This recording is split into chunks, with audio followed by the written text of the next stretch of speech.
नमस्कार मंडळी, साध्या सोप्या रेसिपीजमध्ये मी पूनम तुम्हा सगळ्यांचं मनापासून स्वागत करते। आज आपण बनवतोय रिबन सॅलड किंवा काकडी गाजर टोमॅटोचं अगदी साधं सोपं पण दिसायला अतिशय फॅन्सी असं हे सॅलड आहे।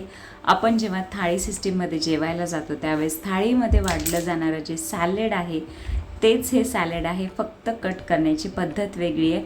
मला असं वाटतं हिंदीमध्ये त्या सॅलडला कचुंबर म्हणतात, तर हेच ते कचुंबर, फक्त कट करण्याची पद्धत वेगळी आहे। तर सगळ्यात अगोदर मी इथे एक मीडियम साईजची काकडी ती छान सोलून घेते आणि नंतर एक गाजर जे आहे छोट्या साईजचं ते सुद्धा सोलून घेणार आहे। आणि जी सोलणी आहे किंवा पिलर आहे त्यानेच आपण काकडीचे असे पातळ पातळ स्लाईस करून घेणार आहोत। आणि त्याचबरोबर गाजर जे आहे ते सुद्धा मी मधोमध कट करून नंतर ते सुद्धा असं रिबन स्टाईलमध्ये कट करून घेणार आहे। त्यानंतर आपण या सॅलडमध्ये घालणार आहोत एक छोटा कांदा, जो की मी सोलून आणि मधून कट करून त्याचे 2 भाग करून घेतले। त्यानंतर त्याच्यासुद्धा अशा स्लाईस कट करून घेणार आहे। कांदा ॲड करून घेऊया। नंतर आपण याच्यामध्ये ॲड करणार आहोत एक मीडियम साईजचा टोमॅटो जो आहे तो थोडासा कडक असा घ्या, फार सॉफ्ट घेऊ नका, जेणेकरून कट करायला सोपा जाईल किंवा एकसारखा कट होईल। तर टोमॅटो जो आहे तो एक टोमॅटोचे 4 भाग करून मी ते सुद्धा असे पातळ स्लाईसमध्ये कट करून घेते। तुम्हाला हवं असल्यास तुम्ही उभ्या स्लाईस करून घेतल्या टोमॅटोच्या पातळ पातळ तरीसुद्धा चालेल, पण तसं केलं तर टोमॅटोच्या बिया काढून घ्या, जेणेकरून स्लाईस करायला सोपं जाईल। नंतर थोडीशी कोथिंबिरीची पानं आणि पुदिन्याची पानं तीसुद्धा बारीक कट करून घालायची आहे। आणि नंतर आपण ह्याच्यामध्ये चवीपुरतं मीठ घालतोय।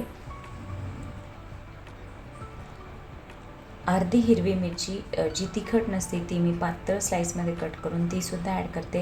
हिरवी मिरची ऑप्शनल आहे, नाही घातली तरीसुद्धा चालू शकतं। भाजलेल्या जिऱ्याची पावडर अर्धा चमचा, पाव चमचा मिरी पावडर, अगदी थोडीशी साखर आपण ह्याच्यामध्ये घालून घेऊयात आणि अर्ध्या लिंबाचा रस आपण ह्याच्यामध्ये ॲड करणार आहोत।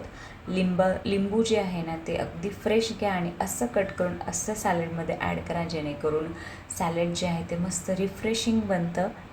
आणि नंतर आपण ह्याच्यामध्ये आवडीनुसार चाट मसाला घालून घेऊया। मी ते पाव चमचा चाट मसाला घालते, तुम्हाला नको असेल तुम्ही स्किप केला तरीसुद्धा चालू शकतं।